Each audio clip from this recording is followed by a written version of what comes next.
I mean, who's my middle school English teacher, who I despised, but she did have a intelligent saying, or I don't know, catchphrase or whatever of English is a screwed up, messed up language, which is basically just her caveat. Anytime she taught us something that didn't make sense. Yeah, that makes sense. It's like 3 different languages wearing a trench coat. More or less. Honestly, most of my issues are with the writing, the spelling, importing spelling from the French and from the Latin and from the Germanic is such a mess. Yeah, that's why none of the rules make sense. My Spanish brain cannot comprehend. Or Spanish is like, everything is what it sounds like. Yeah, there's no ambiguity. There's like 3 things that are ambiguous and they don't matter much. They don't get in the way. So, oh my God. Well, let's do this.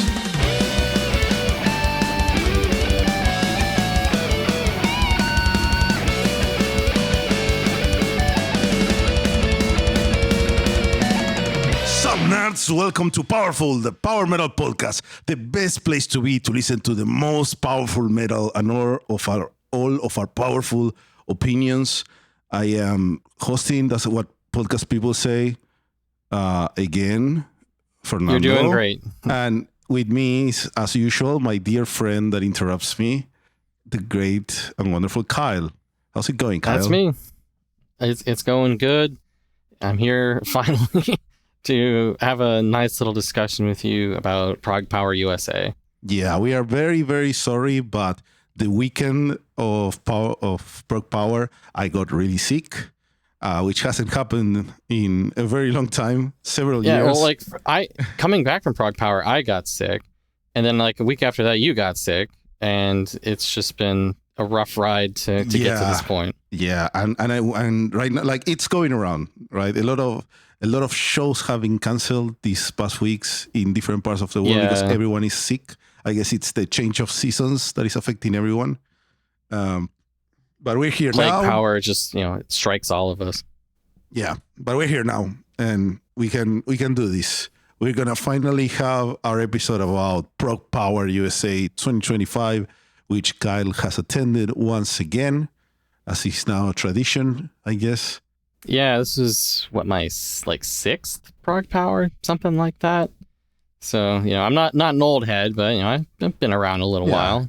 Yeah, that's decent attendance. It's not like me that just went to one, and I'm not even in the country. But a poser. I'm looking forward to hearing about this one because this is a very important one. It's the second to last of the original run, we could say. Yes, this was number 24, and Glenn, the main guy, is going to be retiring after number 25, which is next year.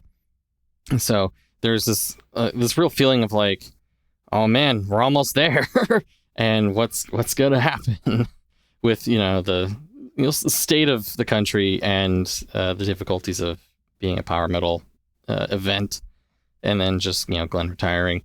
It seems like the other guys are going to take over, and it'll be maybe a shorter event, but it will continue.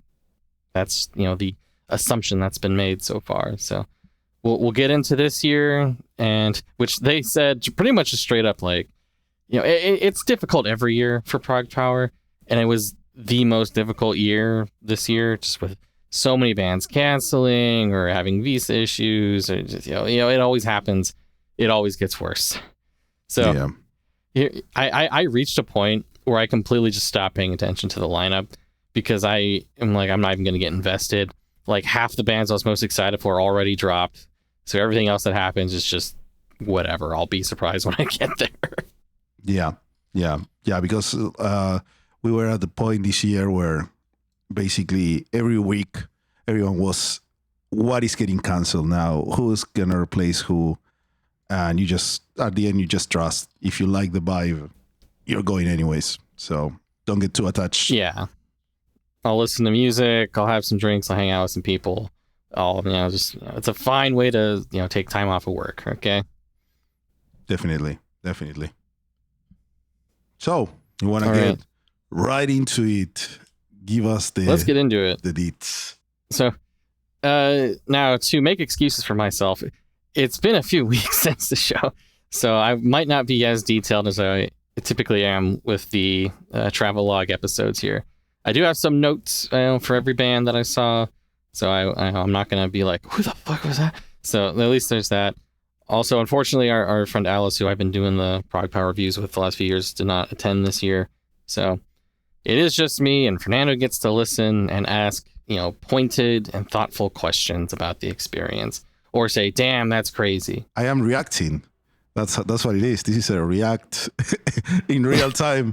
We just put two things Real into one. Argentinian reacts to ProgPower travelogue. Yeah, reacting to typical USA person going to ProgPower USA in real time. We don't even need 2 videos.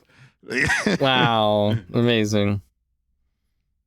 Okay, enough nonsense. We'll kick it off. Day 1 of 4.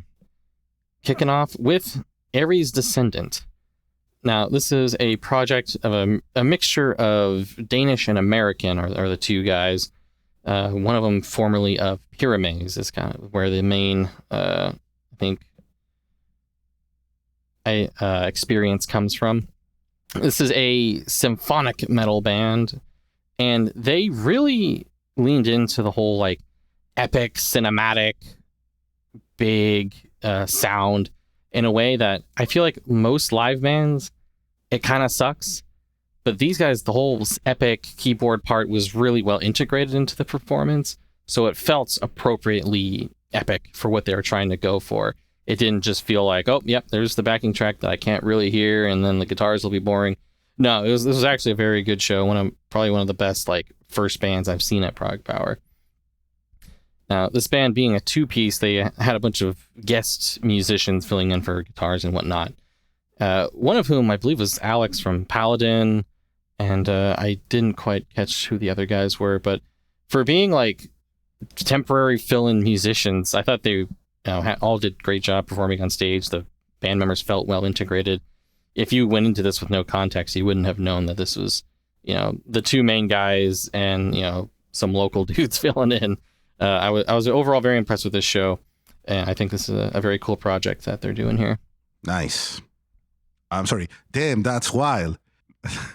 It's damn, that's crazy. Damn, that's crazy. There you go.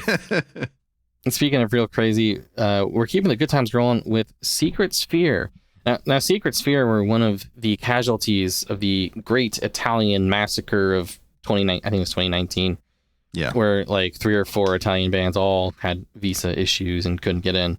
So luckily they stuck with it and were able to come back here. And this was one of those shows that after you're done, you're just like, damn, power metal's cool. Because like the whole time it's just, it's all killer, no filler. It's all fast songs. You got the shredding guitars, the shredding keyboards. It's everything you go to power metal for.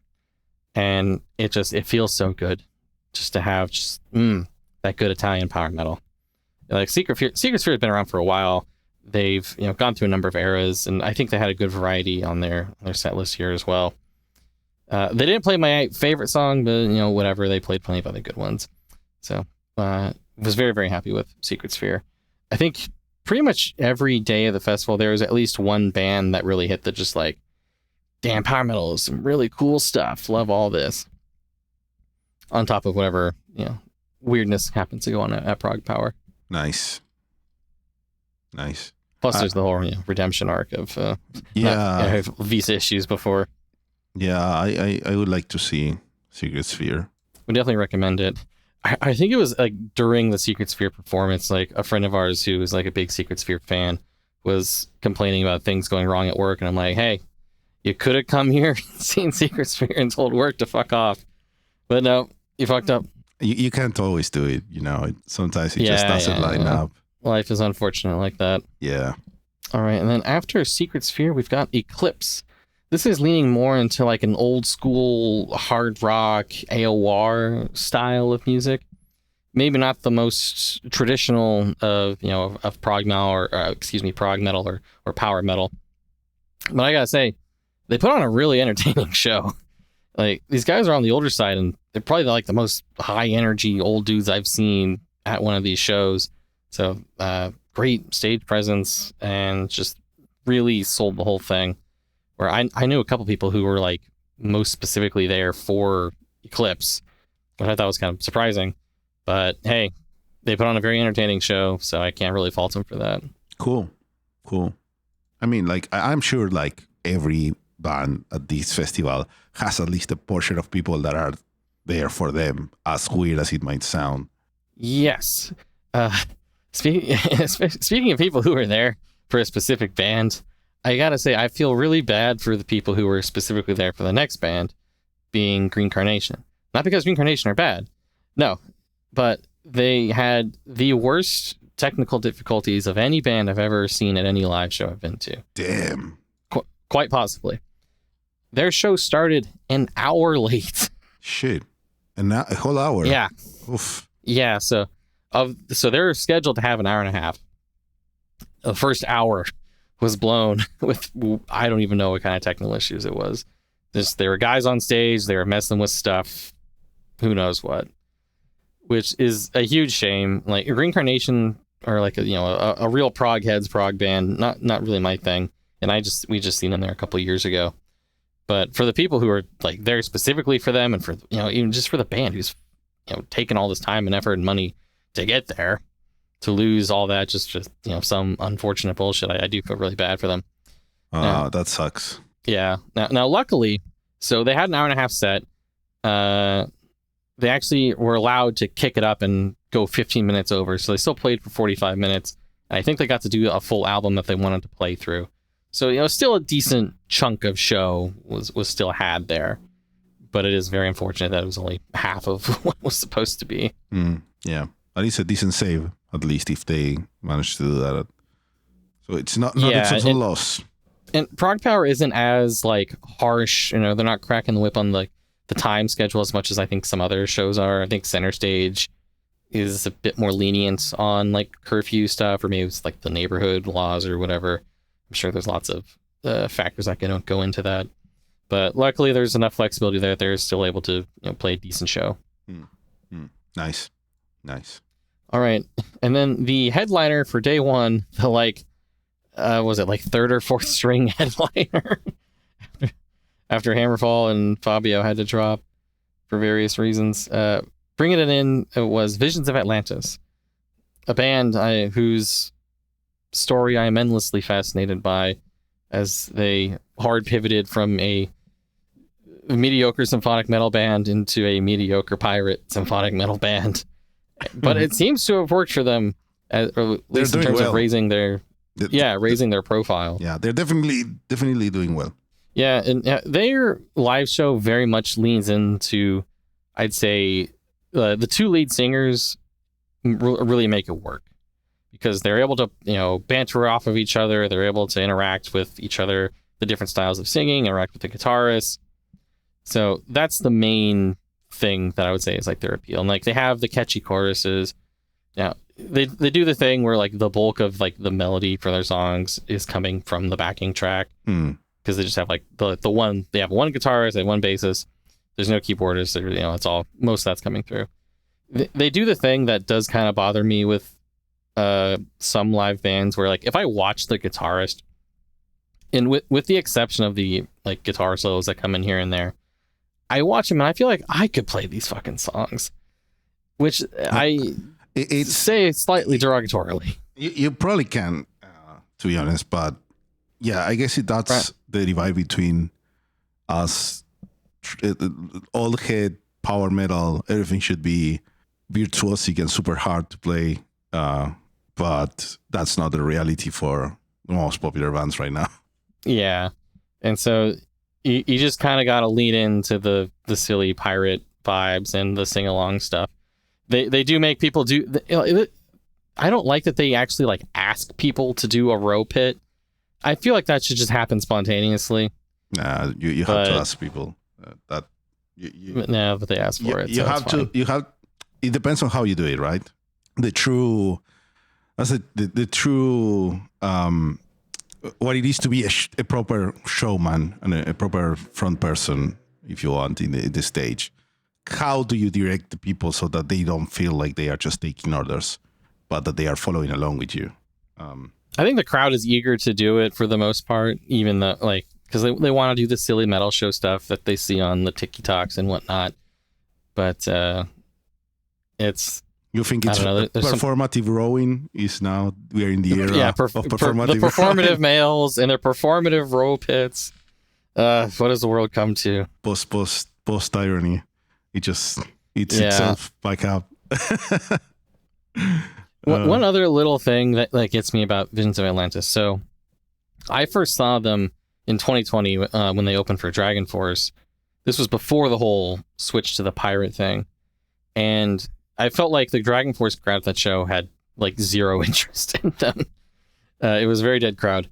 But this thing that Visions of Atlantis does is in between songs, they'll do this like trying to be like emotional or like heartfelt like talk that's kind of difficult to understand. And then it'll end with like the last sentence will end with the name of the song that they're playing. And I feel like the way they do it is like they're expecting people to be like super hyped by the name of the song that's upcoming, but nobody ever responds to it. Oh no, nobody knows the name of the song. And like that happened in the before times when they weren't as big, but they still do that same style of stage banter and like that same bit now. And it was weird to see that through line between these two like seemingly very different eras. And so I just found that fascinating with my overanalyzing live show. I don't think it's overanalyzing. This is the correct level of analysis. Please. That's why you listen to the podcast. That's why people listen to the podcast, for your nuanced takes on stage performance. Exactly. I've been to hundreds of live shows at this point. I might as well pay attention to these things. Exactly. Yeah. Yeah. Did you have fun at Visions of Atlantis? Yeah, I still had fun. Would I have enjoyed Fabio or even Hammerfall more? Yeah, yeah, probably. Yeah, at least you saw Fabio, so yes, you're not completely lost like in the water there. Like you had a taste. No, I didn't just completely walk the plank there. I wasn't keel hauled or whatever. Hailstorm tour is going on right now. The Hailstorm is going on right now with Glory Hammer and Glyph. Go see it. Which I am going to be going to the LA show, it looks like, next week. So that'll be cool. Awesome. We get into day 2. Pretty solid day here. We're starting off with Alterium, another Italian power metal band. We actually saw Alterium Epic Fest in 2024. It was like their second live show ever. So they hadn't really, I think, like fully come together and figured out their thing yet. Like they didn't even have an album out at that point. Whereas now they do have an album out, and the band definitely felt a lot more cohesive to me this time. Overall, a pretty strong performance. I'd say as far as like, we need a solid opener doing mostly like, fast Italian power metal songs. This was pretty good. Their singer, I am used to seeing in like the Epic Fest elf getup at this point after all the Epic Fest stuff. So it was almost weird seeing just like normal, metal outfit wearing black, as people are known to do. Yeah. I gotta say, the only thing that really brings me down with Alterium is they insist on playing their cover of Bismarck by Sabaton, which is like the most Sabaton song known to man. It's not even a good one. Why that one? Yeah, I don't know. Yeah, it's a weird choice. I agree that it's a weird choice. It's about like a German ship or something. I don't know. It's not a good song. It's really boring, and yet they insist on playing that one. Yeah. Okay, well, skip that. All their other stuff is good, and but I'm happy to see Alterium really kind of forming together as a band after their first performance was charming, but I don't think they had like fully formed yet. Well, they're growing, so we'll see where they go. Definitely. All right, next, that brings us into Maestrick? I don't remember exactly how to pronounce this. But it is a prog metal band. This is one I admit I don't remember as much on because it's been a few weeks. I wrote down that they had some funky rhythms and some heavy stuff and some technical issues. Oh no. I don't remember any of those specifics, but I think they were fine. Yes. Yeah, it's been too long. And this is top journalism right here. Look, I have never purported to be a professional journalist, okay? Oh no, me neither. We haven't never been paid, so we are not. Which means if we've never been paid, that means we can't sell out and we can't have integrity to sell out. Is that how that works? That's the loophole. That's the loophole. Like, no, all of the fun and none of the responsibility. Nah, we care, but you know, Maestrick was probably cool. I assume. Well, we will move on to Anciients with two eyes in the middle because reasons. Wow. Yeah, right. A Canadian proggy melodeath style band. This was the first show at the festival this year that I would say really started to get into the more brutal stuff. The first one with a real right proper mosh pit going on. So this was a nice change of pace after we got the prog and the power, and it's like, hey, let's get a little mean, a little raw with it. So I had a really good time with this one. This was a cool set. I do think that when they lean into the sort of like long like proggy experimental stuff, it does kind of kill the vibe of the like a little bit. But I guess it's nice to have a break, kind of sparked in there as well. All right. Sounds cool. I'm not familiar with them, honestly. Maybe I'll check them out. From Vancouver. Good old Seems Vancouver. Good old Vancouver. Next up, we get into November's Doom. The first band with a month in their name. Not the last. Oh my God, incredible. How about that? Yeah. I'm not a doom metal guy. I turned this into a dinner band. Okay. That's fair. Someone was gonna be the dinner band. For those who are not familiar with the ProgPower strategies, look, this is a 4-day festival. You got a lot to go through. You got a lot of bands, a lot of partying. It's a marathon, not a sprint. Is what everyone will tell you. And a good way to make yourself last the 4 days is to choose your battles. Yeah. And that involves having a dinner band. Yeah. And that time, this one for me was November's Doom. I'm sure they're lovely people, but it's not November, so they were doomed.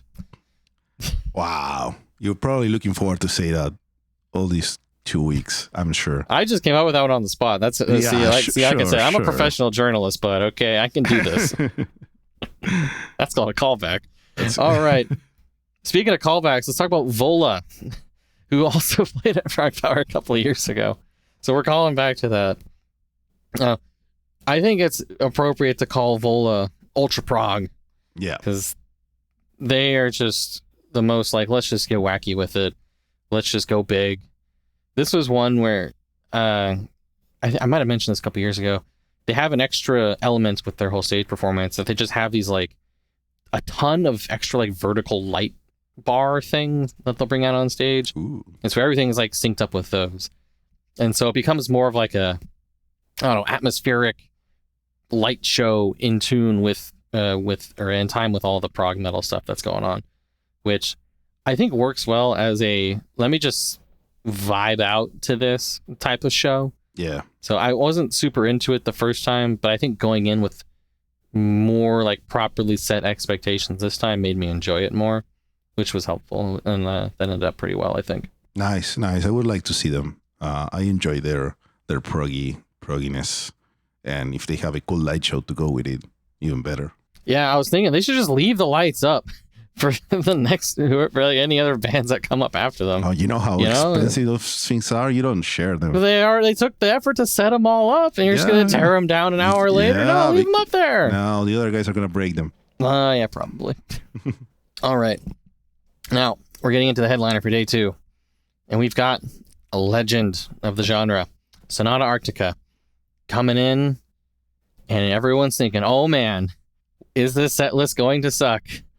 Because the 2 times I had seen Sonata Arctica before this were on tours for the 9th Hour in Talvio.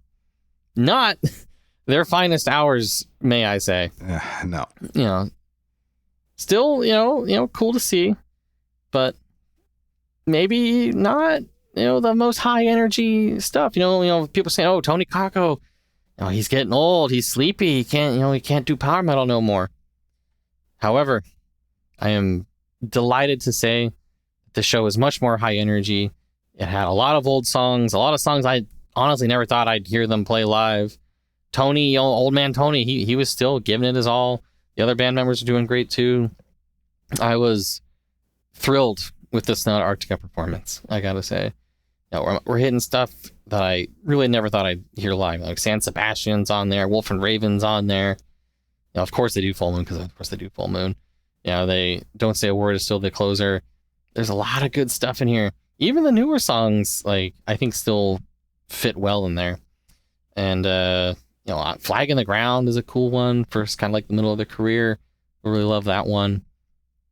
So I know Sonata Arctica are currently touring the U.S. They're trying to. Everybody is sick. But it sucks. But if there are any shows left that you're thinking about going to after this episode comes out, there might be a handful. Assuming they don't all get canceled, then definitely go. If you're on the fence, being like, oh, I don't know, they're old and washed. They can still have it when they choose to, and it seems like they're doing that here. This is probably the best moment to go see them if you haven't seen them in a long time or ever. Yeah, definitely.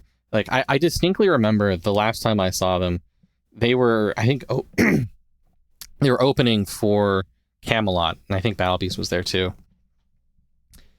As I was walking out of the show and then going to get an Uber, I heard just some random guy beside me say, "What the fuck was that Sonata Arctica set?" It's just lived in my head rent free since then. Damn. From the Talvio tour, because I'm like, he's not wrong. It was pretty low energy, except for when they play Full Moon because they have to. Otherwise, it'd be a riot. Yeah.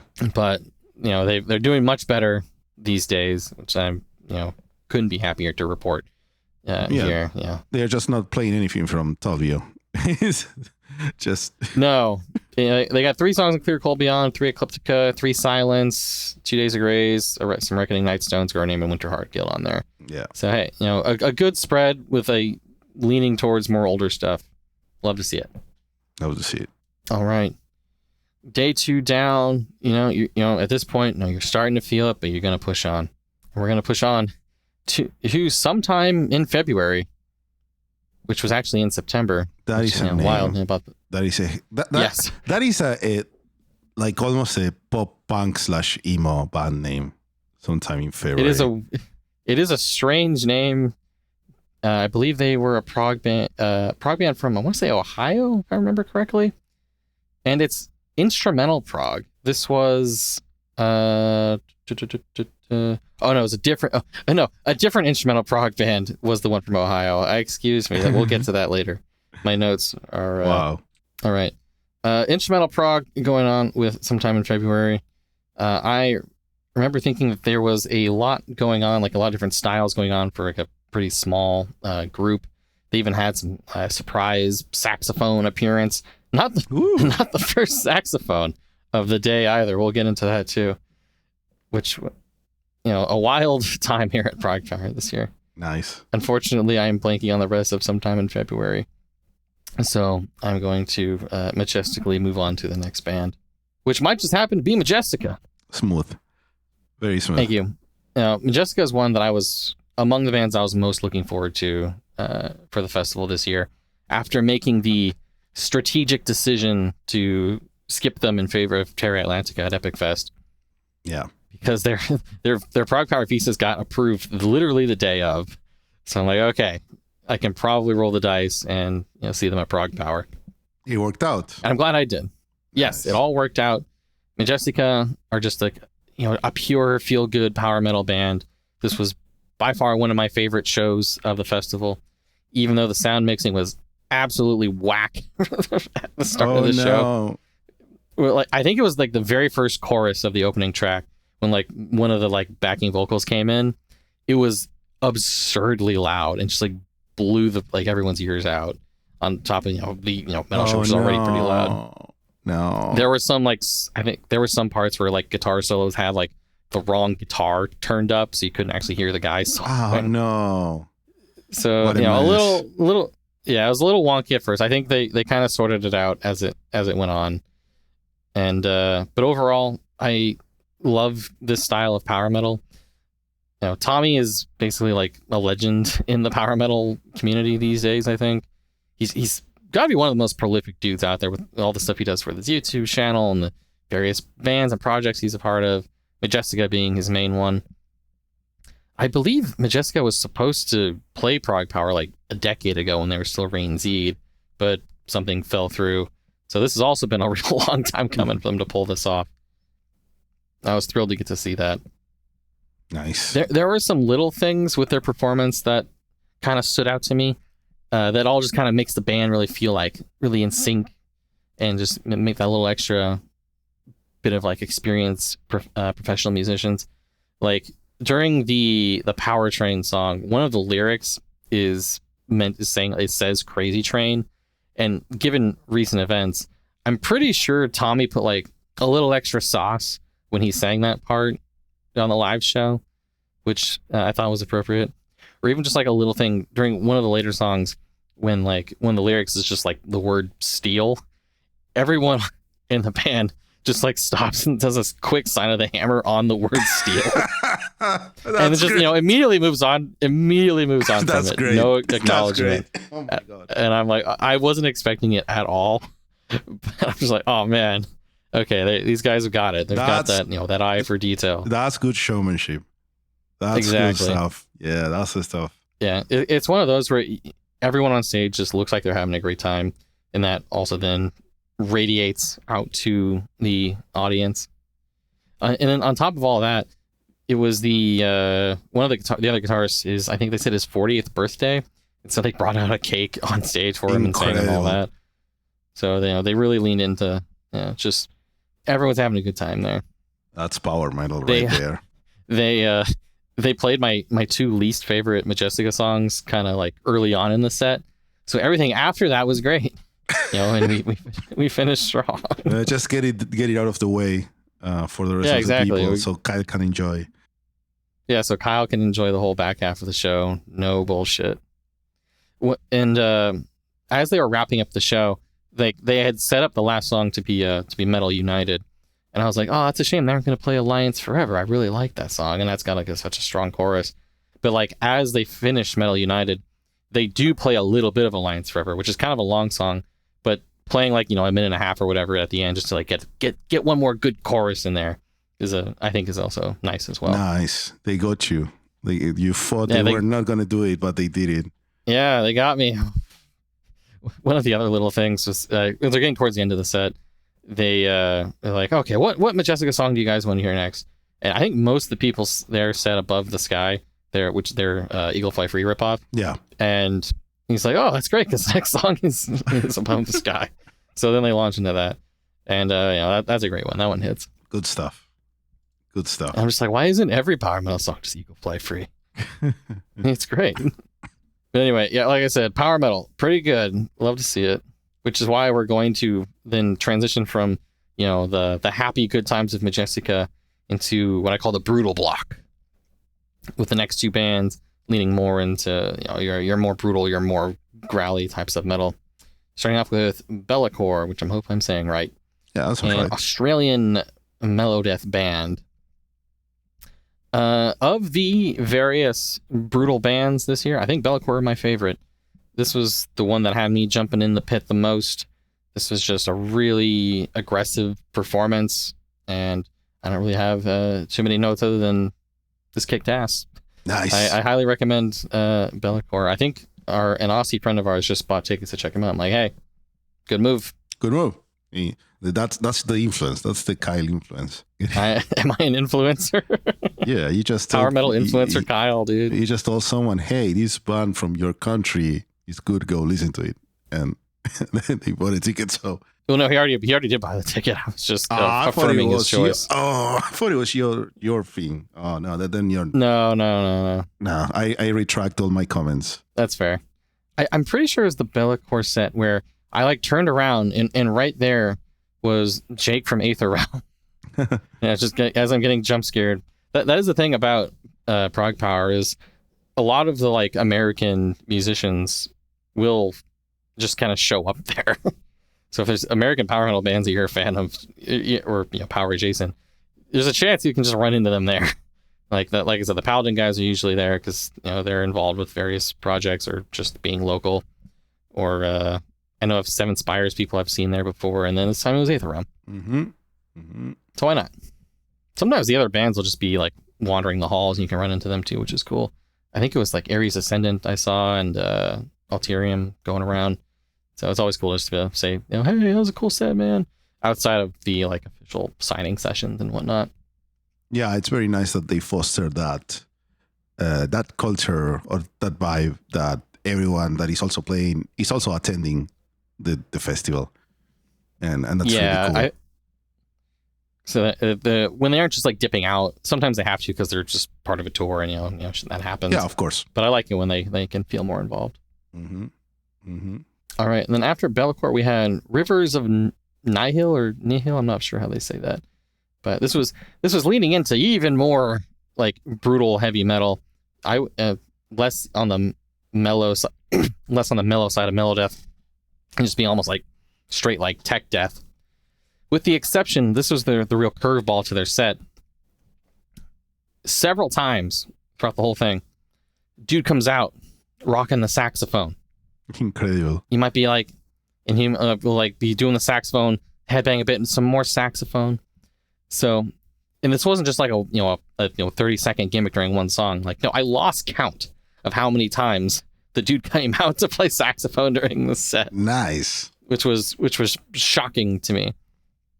How much saxophone was integrated into all of this. That sounds awesome. On top of just like the brutal tech death. That sounds awesome. I gotta check it out. Yeah, it was. Yeah, this was very unique. I did not know this was going to be happening. That I'd have death metal saxophone in my life, but I'm glad I did. This was a cool show. Nice. All right. So, Fernando, you know how between the prog and the power, I'm not as into the prog side of things in general. Yeah. Well, the next band has the word prog in their name. Yes. It's the ProgJect. And I'm like, wow, I'm going to go get dinner. Damn. That just like that. No, just like that. Not a single second of consideration. No, I'm like, hey, if I'm hungry, I want to take a break. This is the easiest dinner band decision for me. Incredible. What a shame. What a shame. So I'm sure they're lovely people. I think this was kind of one of those like sort of last minute, we need to get people together type of things. So it might have been a cool show, but I needed. Dude, I'm looking at the set list and I cannot believe. I mean, I assume they are good because this is a covers band, and all of these things are just medleys of multiple songs of prog bands, which sounds incredible. Yeah. Like they open with Emerson, Lake and Palmer. They play a Rush medley, a Yes medley, a Genesis medley, a King Crimson's medley. My God, this is awesome. Exactly. It is one of the most prog things ever prog.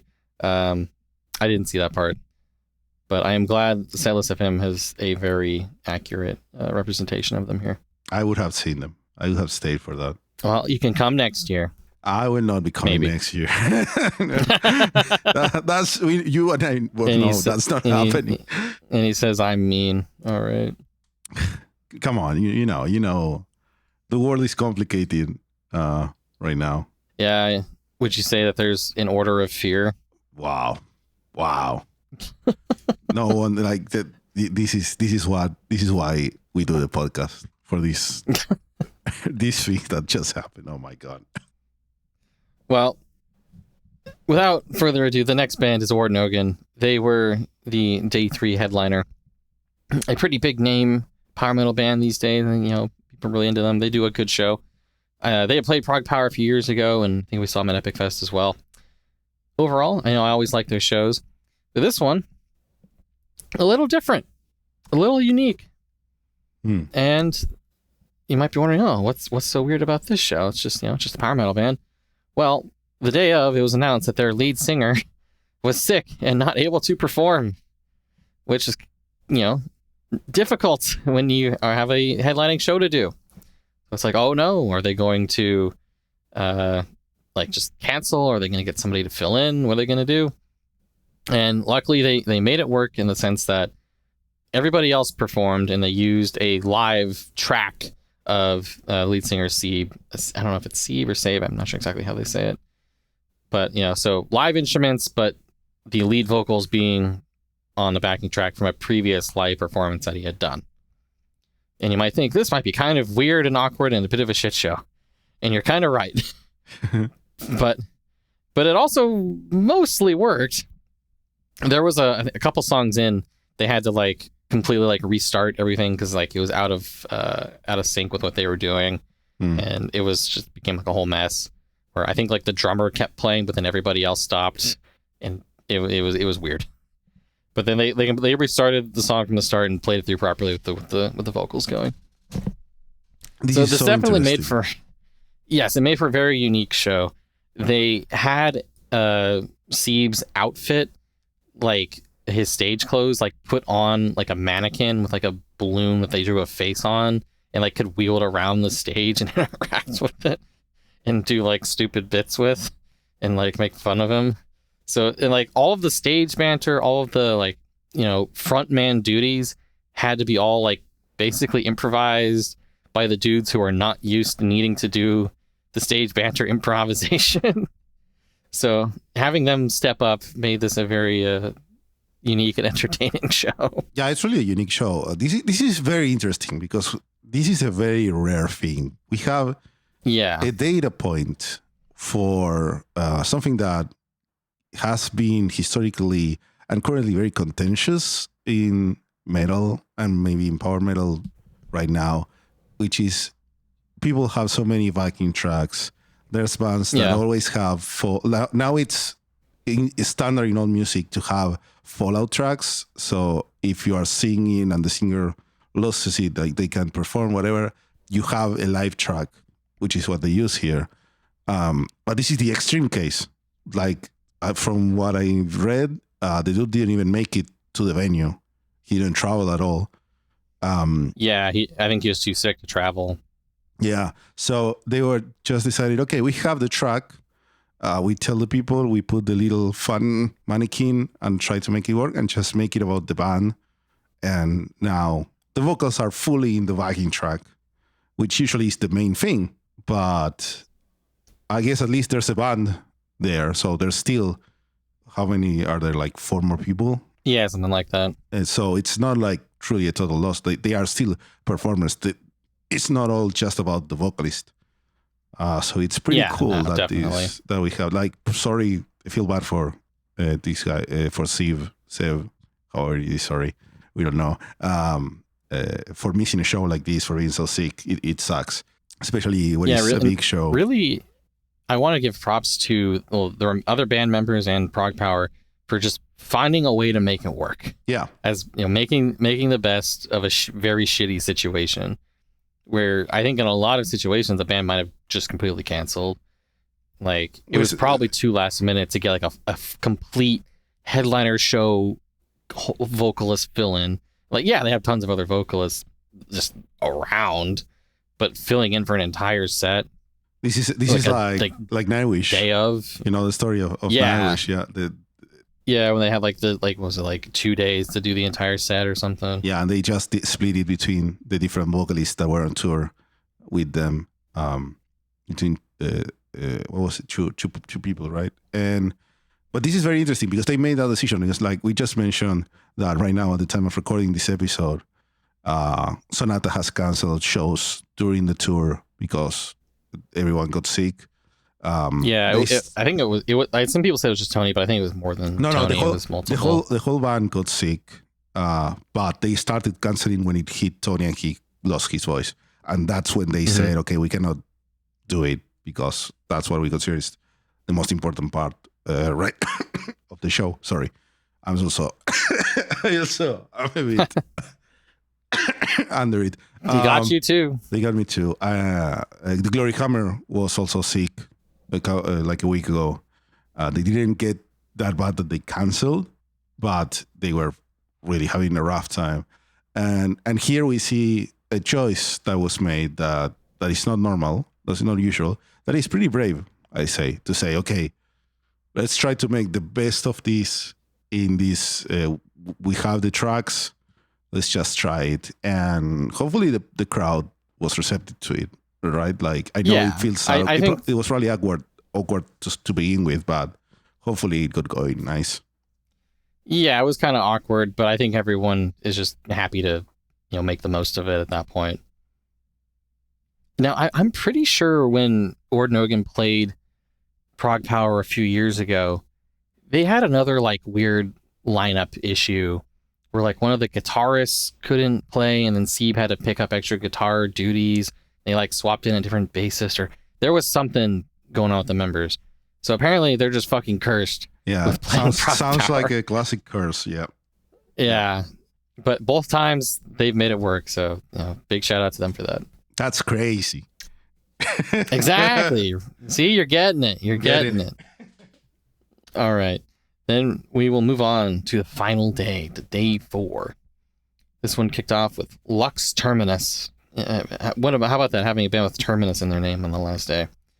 Now, this is the instrumental prog band from Ohio. Oh, okay. And this was a very interesting show because they didn't have a guitarist. Ooh. It was they had a bassist and they had a keyboard, but no actual guitarist. And like, wow, that's a lot of work, musically for the guitars or for the bassist and keyboardist to fill in. And I gotta say they made it work. This was like the most like high energy keyboard player I've seen. The bassist was really going for it too. This was cool stuff. Nice. I gotta say. Yeah, I was rather pleasantly surprised with how the show turned out. The keyboard player, I thought he looked really familiar. It turns out, I think these were the guys that helped fill in for Damian Wilson's band last year. Like, that's why he looks familiar. Oh. I'm pretty sure that's what I heard. Okay. So there, the ProgPower connections there. As I assume these guys were a fill-in band at some point. Like I said, I stopped paying attention to lineup announcements. Yeah, I get it. That's cool. So it's very interesting. Yeah, Lux Terminus were very good. Very interesting to have a band with no guitar in this context. For sure. Because, like, I don't know what's more. I guess not so much right now, but like we mentioned before, power metal and prog in general used to be like guitar centric. Like guitar, vocals, everyone else. And then just everyone else just go fast. Yeah. That's cool. It's cool that it was good. I'm going to check them out. Yeah. Or even just like look up videos of a live show with them, because it's, it's not what you normally expect from a metal show. Nice. Cool. All right. And then next up we have Night Demon, a heavy metal band from Ventura, California, which practically makes them local to me, relatively speaking. Now, these guys might seem a bit familiar because they opened for Blind Guardian on their tour here last year. Ooh. Yeah, so I'd seen them twice before on that tour, and now this will make it number 3. And it was kind of funny to just have like pretty much a normal heavy metal band after all of the various things that we've encountered on the ProgPower journey so far. Not really falling into the power metal camp, and more just like traditional heavy metals, throwing in some speed metal here and there. And this is one where I was just like, it's almost like a palate cleanser to have normal heavy metal. Nice. No, it's fine. Which it keeps you grounded, right? It brings you back from all the craziness. Yeah, exactly. Especially after like the weird prog show before it. Now, this one, I'm pretty sure this was the band where, like, during the last song, one of the guitarists just came out into the crowd and was just like playing while in the crowd. Oh, which always love the hype moments like that. Mm. The parts where Night Demon kind of lose me is when they do shift into this like slower, like spookier ambiance style of thing. Mm. And then like maybe they have it is kind of neat that they have this like Grim Reaper looking dude like come out on stage, but they don't really do much with him. He's just kind of there. So I'm not sure what the intention is supposed to be with that move, because they don't really do much interaction with him. The Night Demon, He's more of a Grim Reaper kind of guy. He's got like a skull. What do you call it? Like a sleep paralysis demon, just lurking. I don't. Maybe not. I don't know. I don't think it's supposed to be that. I don't even know what you saw, so I'm just. I think it's just the vibes thing. Oh well. Anyway, that'll bring us on to Saigon Kick. This is an odd one. So Saigon Kick is like an old hard rock band, is kind of how I'd classify them. They have kind of recently come back to life with Jeff Scott Soto on vocals. Of course. Jeff Scott Soto, yeah, it's not ProgPower, that's Jeff Scott Soto. Yeah. He's one of their guys, you know. He seems to always have he's some unique thing going on there. And with this show, like, it honestly felt more like the Jeff Scott Soto comedy hour than like a metal show. That's every show that he does. Like. Yeah, because there's a lot of in between banter, you know, like him and the the guitarist like ribbing each other. Like they had like Photoshop versions of like the band logo coming up on the projectors. So instead of Saigon Kick, it said Soto Kick. And then it would shift back when they were talking shit about Jeff Scott Soto. So like I said, a whole comedy routine basically that happened to have some hard rock in between the jokes. That's fine. Yeah, so kind of weird, sure, but that's how this year has been going. Okay, we're just gonna roll with it, and it's gonna get weirder. So just really, stick with me. Damn. It will. Next up is Cemetery Skyline, my last dinner band of the festival. My apologies to them. I think some people said that they were good, but I had to go get food. Okay, understandable. Yeah.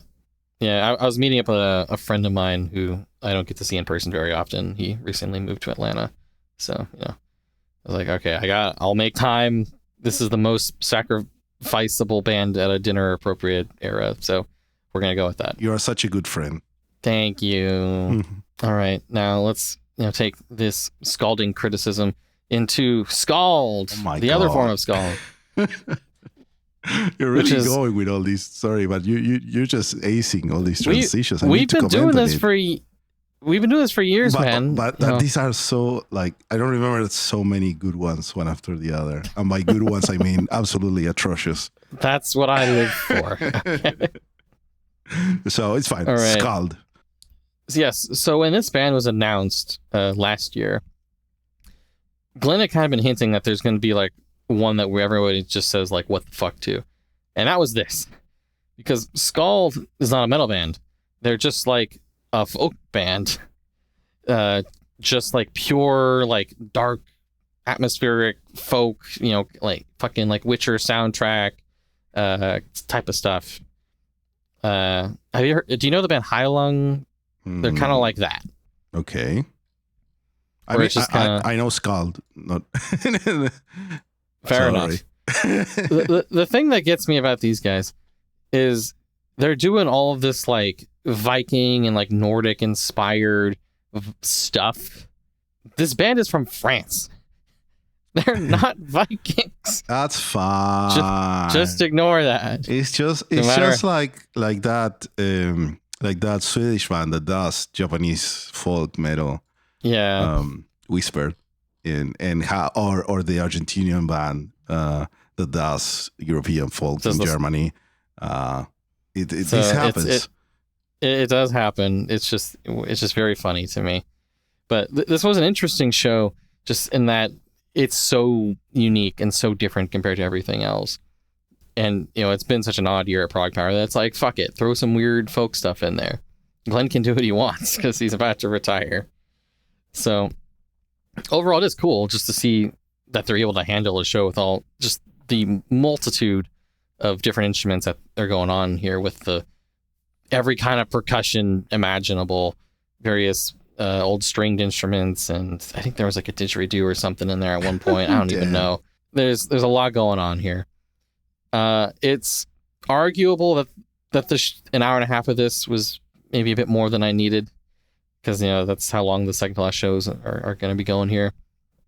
They even did the whole like fake leave the stage and come back to do a couple encore songs thing, which I feel like if you're not the last band is kind of inappropriate to do, but whatever. I mean, if it's a long set, it's fine. Like, they played 21 songs. Yeah, it's like I said, it was a lot. And it's not like you can really differentiate between the songs because it's all it all kind of smushes together with like you can't really parse any of it. You're just kind of letting it all wash over you. But hey, it was a unique show, and I'm glad I got to see it. Nice, yeah. I had to check, and there is actually a didgeridoo. Okay, so I was right. I did remember that correctly. Yeah. It's very interesting. Very cool. Yeah, I was thinking, so for whatever reason, a whole lot of like video game soundtrack concerts are happening this fall. One of which is a Witcher one. And I was thinking, oh, now that I've seen this, maybe I don't need to go see the Witcher show. My God. It's going to be pretty similar vibes in terms of like the style of music here. I cannot believe you think like this, man. Come on. Like, did you like it or not? If you like it, you can see more of it. It's like saying, no, I watched one ProgPower. I don't need to see any other power metal show. That's me justifying not making another drive to Los Angeles in the middle of the week. Okay. We'll find excuses. I'm going to go to the Final Fantasy one. Okay. Okay. That one's worth it. That should be cool. Yeah. That wins. Because like there's like the Witcher one, there's a Final Fantasy one. I think Elden Ring's doing one, and did I say Death Stranding? That's doing one. And of all those, the one I'm confirmed for is the Final Fantasy one. So we will, which I think of all of those is also kind of like the most like legendary music wise. I've seen that. I've seen the Distant Worlds tour back in it's that one forever ago, and it was incredible. Incredible. Okay. So, and Nobuo Uematsu was there, and he played 2 songs, and he was so woo, yeah. Okay, so hey, if you're gonna be at the Sacramento Final Fantasy show, your boy will be there. Yeah, actually, there's 2 of them, so I'm gonna be at the later one. Go find. But anyway, at the Sacramento Performing Arts Center. Yeah. But anyway, we are wrapping it up. The last band was Symphony X, which I think I mentioned before, but I really do enjoy when the final band kind of encompasses both prog and power in like, equal-ish measure, just to kind of cap off the whole thing, make everybody happy. And I think Symphony X does a really great job with that. Yeah. I had never seen them before. Just they tour a lot. I just always happen to miss them. And I was very happy to finally be able to see them here. They play a lot of good stuff from like some of their classic albums. They got a lot of Divine Wings on there, a lot of Five. You got some Paradise Lost, some Odyssey, and I'm basically dead by the time the last band plays. But it's cool to just get a bit more power metal in there. Their vocalist just easily captivates the crowd. It's one of those where you can just tell he's got them just in the palm of his hand. It's like effortless charisma up there.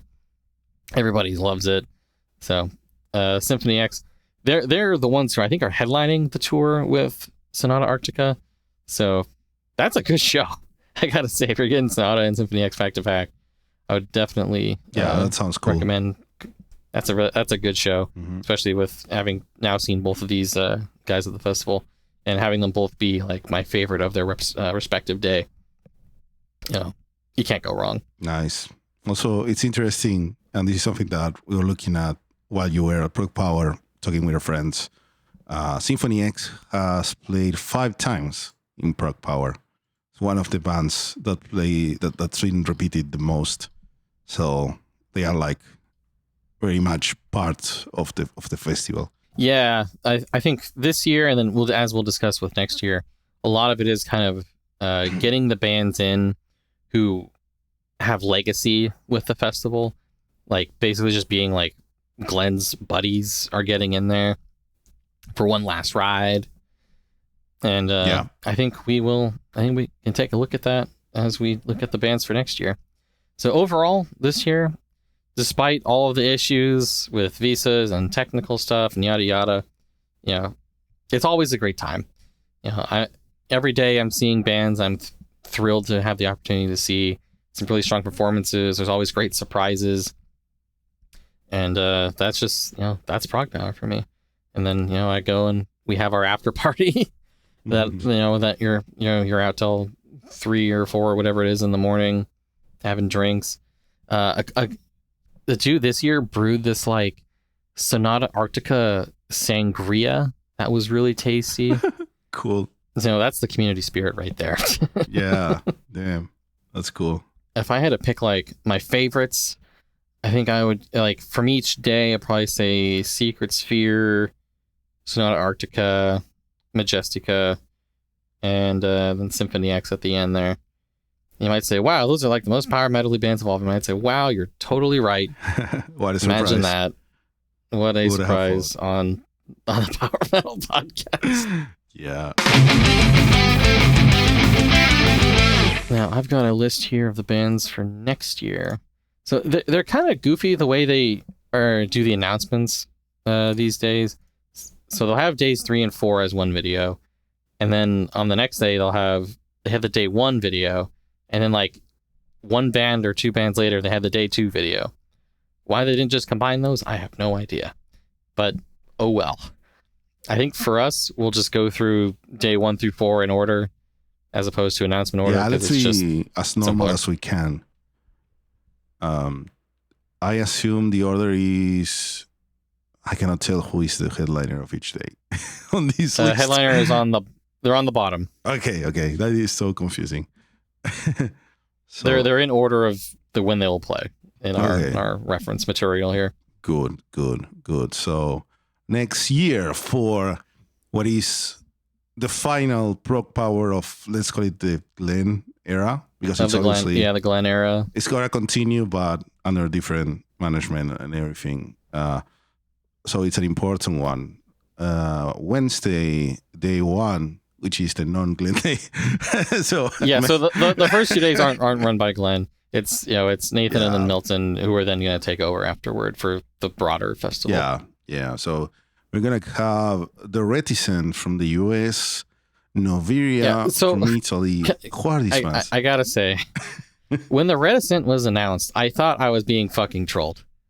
Now, you may remember, I think like a couple years ago, the Reticent opened ProgPower then, and I described it as like the most depressing show I've ever seen. Wow. Because this is like maximum sad boy depressing prog, and I'm like, I appreciate that for what it is, but it feels like a strange way to open the festival. And now here we are, just a few years later, they're doing it again, and I'm like, what the fuck, Nathan? Why are you doing this to me? I don't want to start my exciting festival all sad. Oh, these are the guys that made the Oubliette. Now I know them. Okay, I listened to that album. That is a downer in general. And then they have like the accompanying videos, and the guy was like talking about like his dad's terminal illness. Like it's a heavy show, and not necessarily in the way you want. Yeah, because the Oubliette is about an Alzheimer's patient, and it's like a whole thing.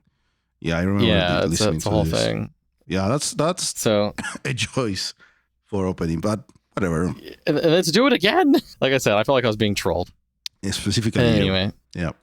Yes. Then we move into Noveria from Italy. Now, I haven't listened to much of Noveria, but the bits I've heard are pretty good. I know a friend of mine is very excited for them, so I think they'll be a good one to look forward to. Nice. That follows up with Fabio Leone's Dawn of Victory. The revenge. Hopefully it happens. The revenge. Yes, hopefully it happens. I'm kind of surprised they weren't headlining, because they were supposed to headline this time. I like the band that's headlining, but I would prefer Fabio to be headlining. But whatever, it'll be a good show regardless. I think they said they're doing Dawn of Victory in full. Nice. So I assume that'll take most of the show, and then toss some Emerald Sword in there at the end for the fans, for the people, one for the boys. Yeah. If they don't play it, we'll just sing it ourselves. Probably. I don't think Fabio can do a show without singing that song. It's illegal. I'm sure. Like people will riot. Exactly.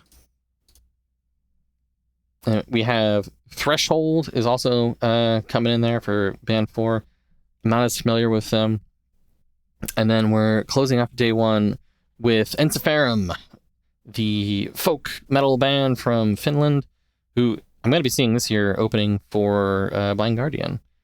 Nice. So when I saw them get announced, I'm like, oh, does this mean maybe Blind Guardian will come around for day 2 or something? That didn't happen, come on, which was sad. I tried to manifest it. Yeah. But I saw Ensiferum back before COVID. And that was a great show. That was super high energy. I really love that one. So I'm looking forward to this as well. Then on day 2, we are starting with with Fires in the Distance from the US of A. I'm not as familiar with them, but I know a friend of mine was super excited for them. I think they're kind of mellow deathy. So we'll just, start off the day with some brutality. Then we have Scardust from Israel, a symphonic metal band that I've dabbled in, and they've got some cool stuff. I think this should be a good show as well. Cool. After that, we have Terramaze, a prog metal band from Australia. I'm not as familiar with them, but I know other people were excited, so I will coast off of them there as well. This is followed up with Elven King, folk metal band from Italy. We're getting a decent amount of Italy next year. So this should be fun. The Italian Revenge. The Italian Revenge, assuming it doesn't 2019 again. So I quite like some Elven King, and they've said that for this set they're focusing on a couple of their older albums, Heathen Reel and The Winter Wake. The Winter Wake being the album that actually originally got me into Elven King. So this is super exciting for me to have them focusing on that. Nice. I really enjoyed their show by ProgPower a couple years ago. I just assumed I'd never get to see them again because I thought that was going to be like a one-off. But I don't know. Here we go. And I think usually they might play some songs from their other good albums too. So I think this will be a really cool show. And then we have Conception. Double dipping Roycon, here, right? Roycon round 1, I'll say. Double dipping in what way? That Roy. We'll get to it. Yeah, but we'll it's Roycon's fan. There's Conception is Roycon's fan. Yes, Roycon's prog metal band. They performed a couple years ago and are bringing it back. They're not my favorite in terms of style of music, but Roycon is great, and I'm happy to see him as well. We'll be getting a bit more of him as time goes on. Mm-hmm. And then headlining day 2 is Eluvati. It's interesting to me that we've got folk metal bands headlining both days 1 and 2. I thought it was funny that happened that way. But I've seen Eluvati live a couple times, and they're great. It's cool getting the different vocal styles, all the different folk instruments going. Their shows are very exciting. I am pleased with that as well. Nice. That leads us into day 3. So these are the actual Glenn ones. So this is basically just going to be his buddies or things that he's a big fan of. We're starting with DGM from Italy, which is a ProgPower band that I've dabbled in, and I know they're pretty good. So I think this will be a very strong start to day 3. Then we have Brainstorm, I believe, from Germany. I am not familiar with them, so me neither. I don't have a lot. And it's followed by Crimson Glory, very classic band, who I believe we saw at Epic Fest this year, yes, and we're rather pleased with. And then we're bringing in Hammerfall, like the power metal band of all time. And so all the ones that canceled from this year, we're bringing them back around. We'll get them in there for the last one. Attempting. Yeah. Like Hammerfall, they should be able to get in, right? Well, I'm not taking nothing for granted these days. I don't know, man. It's so tough. Yeah. This is followed up with Nevermore, who is an American band. So they should be fine. There is at least one American band every day on here, which might call that a fallback option. So hey, let's save a little bit of money, but it is mostly Europe and beyond. And then we've got Evergrey coming in here for a bit of Tom England. I'm not the biggest Evergrey fan, but I know they're very well established within ProgPower, so that should go over well as well. Cool. And then we have day 4. Day 4 starts off with Sunburst, I believe, from Greece. This is a band I think best known for being the one that kind of sounds like Camelot. Having a guy that sounds like Roy Khan. Okay. So you go. So we have Conception a couple days or like before this, and which is Roy Khan's prog band. Then we have Sunburst, which is like a fake Roy Khan band, and then we have Seven Spires is the second one up on day 4, who are also obviously inspired by Camelot Jr. Roy Khan's work. Camelot Jr., who will presumably have him do a guest spot, maybe Hopefully. on a song, hopefully. Because that was really cool when they did that before. Yep. And then what if, immediately following that, they just had a Roy Khan set Yeah. where he's going to be playing the Black Halo and have Seven Spires be his accompanying band? It's just perfect. Perfect. I'm surprised that they're doing it twice in a row there. It's just it's not 2 sets. Clearly, it's just a longer set for Roy Khan and friends, which I think it's great. I think it's great.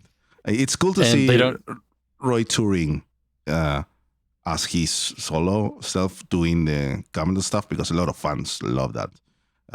And of course, Conception has fans and they do cool stuff. But I know a lot of people are like going crazy, like Camelot, like that Roy Khan from when I was a teenager listening to this thing. Oh my God, I need to go see it. You see, this is the move for a lot of these like kind of like classic power metal guys.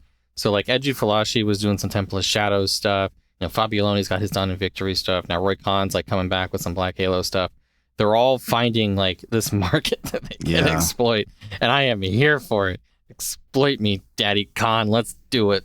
It's hilarious that you mentioned Edu Falashi, because he has already done a show with Roy Khan in Brazil.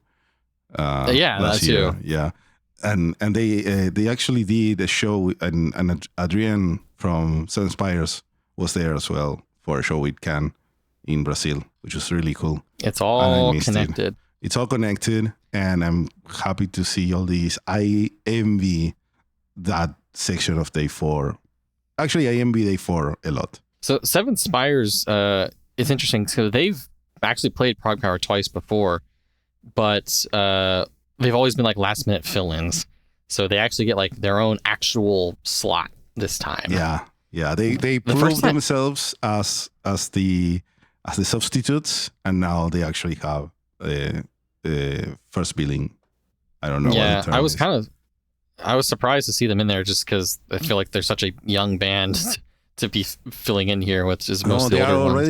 They're already growing. They just signed this week with a touring company that will manage them to tour in South America. Hey. So that should be coming hopefully very soon. They made the announcement this week that they signed that, which I expected, since she played those non-Avantasia shows in Brazil, because she also was part of the Sonic Symphony shows, which had part of Angra playing, and everyone is friends with everyone, and it's awesome. It's a small world, except for in physical space. Yeah. So I looked up when Seven Spires first played ProgPower. I think it was 2017. So the year before I started going. And like when you see the picture of them on stage there, it's like, wow, they're such babies. Because they would have been like early 20s or something at that point. Right. And so it's fun to see them, coming up here. All right. After Roy Khan, we have Redemption. We're getting I believe that's the second helping of Tom England, which, sure, he's one of those dudes with a lot of legacy with the festival, so I think it makes sense to get him in there. And then after that, we have The Gathering, bringing in Annika von Giersbergen, who is a phenomenal vocalist. And this was a very big deal here. Another one I'm very jealous about. I just want to see that. I really would love to see that show. That is so cool. Yeah. And then closing it out, finally, the last show for the Glen ProgPower is Voyager from Australia. I think a lot of people were expecting Sabotage in this slot. I think that's the one that. Yeah, I think that's the one that's been like Glen's pipe dream for a gazillion years. I'm guessing that just didn't work out. But Voyager, if I remember correctly, they headlined day one. Yes. The year that we were there. We were there. Yeah, we were there. And that was a cool show. I remember being rather entertained by that one. So I'm very happy to see them doing one more here to close it out. That's a very legendary slot that they have been handed. Yeah. So I'm sure that'll be a very special show. Yeah, and they played ProgPower 3 more times before. So there you go. It all makes sense. More legacy. Yep. So I think overall it is a pretty strong lineup between all 4 days. There are some blind spots for me in there, some things that I'm just kind of okay on, but overall I think it's going to be a very good time. They actually sold tickets for days 3 and 4 at the venue this year, and because things are super fun, buying the tickets at the venue means you didn't have to go through Ticketmaster. It didn't have Ticketmaster fees. And even though I checked this, even though the base price of the ticket went up like $20, it was still like at the end of the day like $50 cheaper than what I paid for days 3 and 4 this year without the Ticketmaster fees. So, yay for monopolies. Man, it's a lot because also like the tickets are more expensive than ever before, right? From what I saw. But they go up every year, but yeah. Yeah.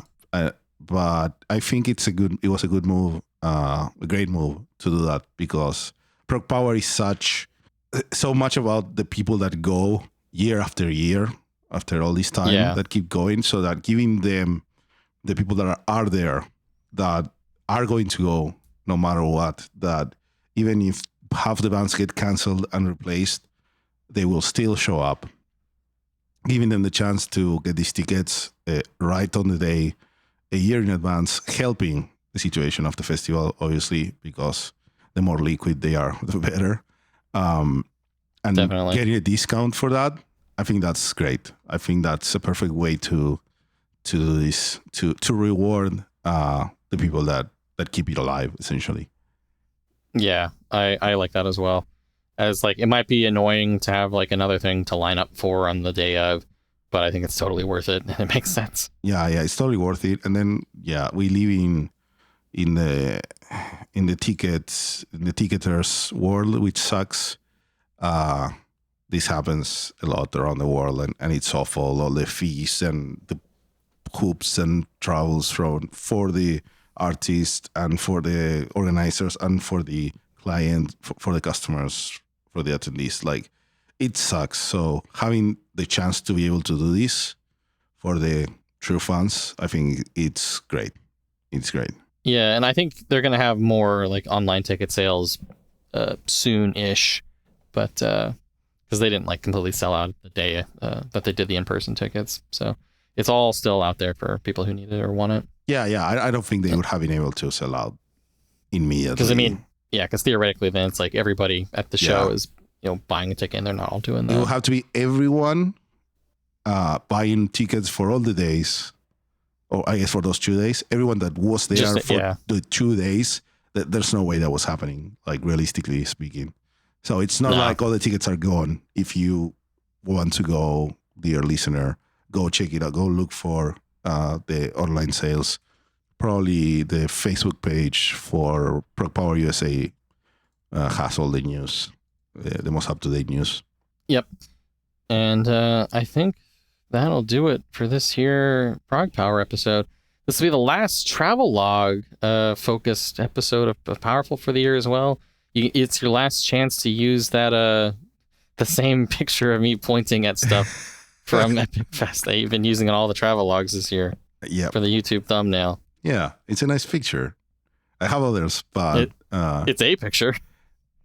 Yeah, but it's your, like, when I take pictures, you make that you point to things, so it's your fault. I'm just capturing you in your natural state when you travel.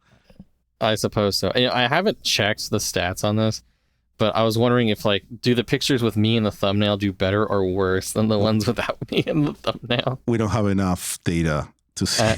Yeah, we don't have enough views to compare. I think overall, we can't really, attribute anything to just that. Not but it right would now. be funny. It would be hilarious, and I like. Hopefully that happens. Honestly, we'll see. Sorry. But yeah, that's all the trips for 2025.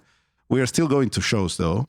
Like Kyle's going to see Sonata. Speaking of shows, fucking Love Bites announced a tour with the most eclectic collection of cities, including San Luis Obispo, which is a stupid fucking decision on their part, but it's great for me.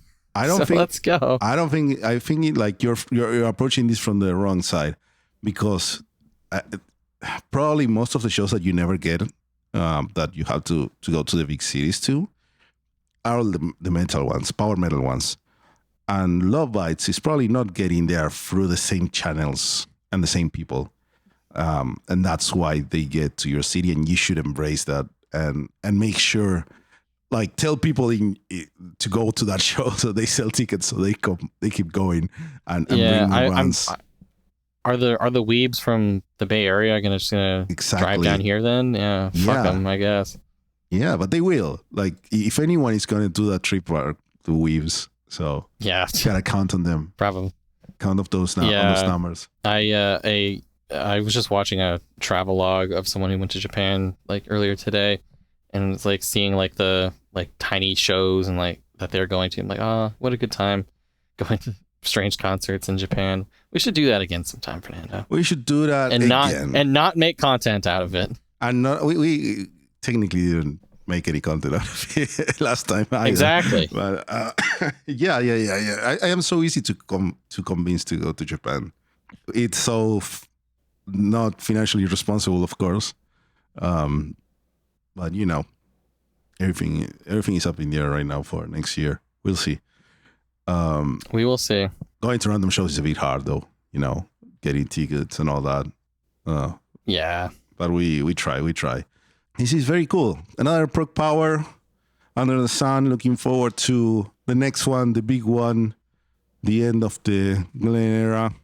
I hope that term catches and the Wikipedia mentions it. We should put it there. The Glen era. Yeah, the Glen era of ProgPower USA, and then the start of the next. We'll see if it's. I don't know if it's the Milton era or what it is. I don't remember. Nathan and Milton. Yeah. Milton Nathan. You want to combine it? Yeah, that's a tough. We'll work on it. We'll work on it. Yeah, we need to workshop that. The Wikipedia editors will work on it. Yeah. Very cool. All hopefully they don't have issues. Hopefully all these lineup doesn't change that much. And if you want to go and you don't have tickets, go check it out. Plan your vacation to Atlanta. And if it can happen that maybe the lineup changes and maybe you get a bit disappointed, but hopefully as a whole package, it still makes sense if you decide to go. I think for most people, it's still always a net positive. Yeah, even just for like the vibes, like on day one this year in particular, it's just kind of like cool seeing everybody just getting together for the first time in like a year or months or whatever it might be. And just so many people saying like, "Oh, hey, dude," and all the hugs and whatnot. You love to see it, the big reunion that it is. So hey, we're gonna keep trucking on, and you are gonna stay powerful. Stay powerful.